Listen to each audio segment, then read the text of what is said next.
Hey guys, so it's time to compare the Galaxy S4 here with the Android 4.3, the Google edition, with the Google Chrome browser that you do get, versus the iPhone 5 with the latest iOS 7 Beta 4.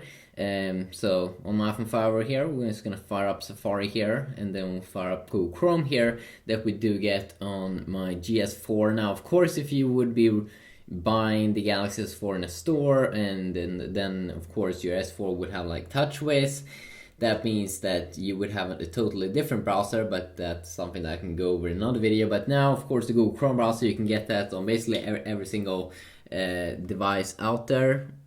And then of course I talk about Android smartphones in the Google Play Store. So fire up GSM Arena here. The first thing we can see here on the display, even though it's a little bit bigger here on the S4, in terms of color accuracy, especially the white color, which is usually a color that you see a lot in the browser, it's much more white. Looks just so much more white here in the iPhone 5 browser. Safari browser, of course. Then with the S4 here, kind of like white, almost looks a little bit yellowish if you compare them side by side here. Especially if you do it, if you are really close, you can really see a difference there. You can also see a difference in terms of how bright the display is. That it seems like the iPhone display is a little bit more brighter here, which is pretty nice when you are in the browser, of course. So if we quickly here can go over some of the features and the UI look here of the browser. Let's start off here with the iPhone 5 here, which still share the same kind of design that it had earlier in iOS 7. That first used to have one bar there at the top where you can both search and use come to Google or Bing, or probably maybe even a few more search engines that you can add in, or just type in a normal website. You have a quick little reload button here and a nice little animation here. Let's see here when it loads up. I'm connected to my Wi-Fi network as well. Wouldn't be fair if I did try to compare these two devices on another network, or if I would try to compare them on the same network. I can't actually do it at the moment, and it wouldn't be as fun because I don't live in the US, so it's just a small little carrier that I have over here. So you can see there how it looks like. You just have all of those buttons that you do need, no clutter. Made it really nice update there compared to earlier iOS. Forward and back keys, the share button here in the middle, and then also the bookmarks page, which has been slightly redesigned here, and also the history page and favorites.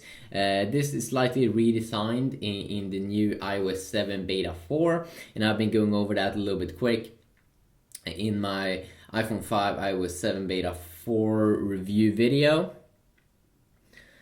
Then we also do have, of course, the tab system here, which you can swipe here to remove a tab, and you can just add one more tab here. It's very simple. And then when you want to close here, you can only swipe one direction there to close. I'm not really sure why. You also do have the private mode here if you want to search for porn or something. You just want to go into a secure mode where it doesn't save any history, and you can clearly see that you are in a private mode here because the whole browser goes black or kind of gray color. And keep on. Okay, there we go. And now we are back. So very simplistic design there. And most of the things you will probably use sometimes. Over here, I think actually the Google Chrome browser is pretty amazing because first, if you do use Google Chrome on your computer, it's very easy to synchronize all the tabs that you've opened up on your computer to your phone immediately, which is pretty nice. Then we also do have the tab system here, which is very nice here. Let's just add one more tab. It's nice because it's so quick, and also that you can swipe any direction here to remove, and you can quickly see here the cool kind of the transition here when you swipe to remove something.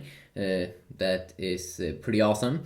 You have normal reload button here. Also over here you just have one area where you just can type in a website or use search for something, and it will bring you the search results, which is awesome. You do also have a request desktop site here, which is something I would love to have on the iPhone, which basically means that if you are, let's say, on a page, usually when you're on your mobile web browser and you go to a website, if it does have a mobile version, it will try to load that. But if you also want to load a full desktop site, especially now when phones are getting bigger all the time, they do have that option available. Other than that, yeah, finding page is also pretty nice. That if you want to find specific text on a page, you have that option as well. But other than that, it's pretty much the same there as the Safari browser. So let's just also see here the performance when we zoom in and out. You can see that it is smooth here on both devices. Even though I would have to say that it feels like it reacts a little bit quicker here that I'm trying to zoom in compared to the Chrome browser. I do know that sensitivity is better in Samsung's own TouchWiz browser than in the Chrome browser. You can see that I have to really stretch over here just to zoom in a little bit, where over here I can zoom in a ton very quick. So one small little thing over there. Also, if you just double tap here, you can see that it instantly, of course, zooms in, but it seems like it's rendering also a little bit quicker here in the Safari browser. So of course that is quite nice. You do want to have a quick render. Also, let's see here if we can load something up.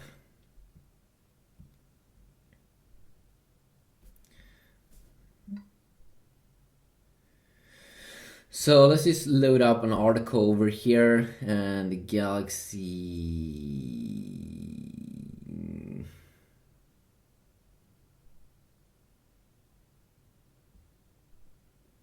Let's load up this article.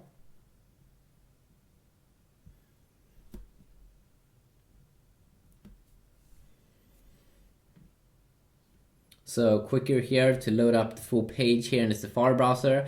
Also, what the Safari browser has over here, which is pretty nice, that also the stock TouchWiz browser has, is a reading mode. So let's say you're inside of an article here, you want to read the text. Could be a little bit annoying to just go by this if you have to zoom in a little bit. Could be annoying to have to read the text, just go walk around like this. It's very hard and complicated. In the TouchWiz browser that Samsung has with their own TouchWiz UI, you do have a reading mode on top, so it will just take all the text and all the images and just format it, so it's very easy to digest and read. Apple also has a mode like that up here at the top, so it's one simple tap and very simple to read over here. And it's a very nice little mode there at the top. And also one thing that I was thinking of showing, something I find a little bit annoying in the iPhone, is that when we scroll up and down, let's say we start off here from the top page, you can see here with Android, you can just do one swipe, one super swipe here and go from the bottom to the top. I'm pretty sure why it's also doing this when I just want to scroll to the side here in the Chrome browser, a little bit annoying.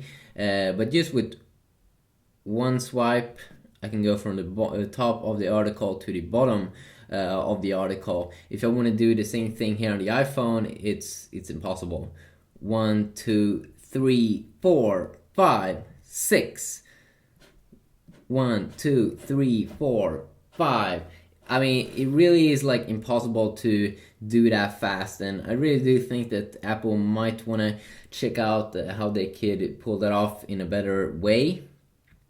I would definitely appreciate that, even though it may not be a big deal for most people. Also, when we zoom in here, I would actually say that the text is almost the same size here on both devices.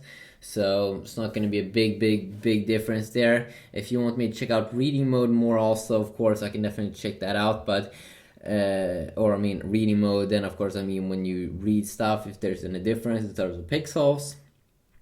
Of course, you have a lower resolution display here on the iPhone 5, but is that really making a difference in terms of reading? Because both are pretty sharp. I can definitely check out that more in videos. just click on this to bring you up a new tab. One more time here, loads a little bit quicker on does iPhone. Let's see, is this Galaxy S4 Zoom? Okay, that's a pretty interesting device. Let's just tap on reviews here at the top page. This is really annoying in the Chrome browser. I'm not sure, I'm just trying to go to the side here and it thinks I'm trying to do something else. I'm not quite sure.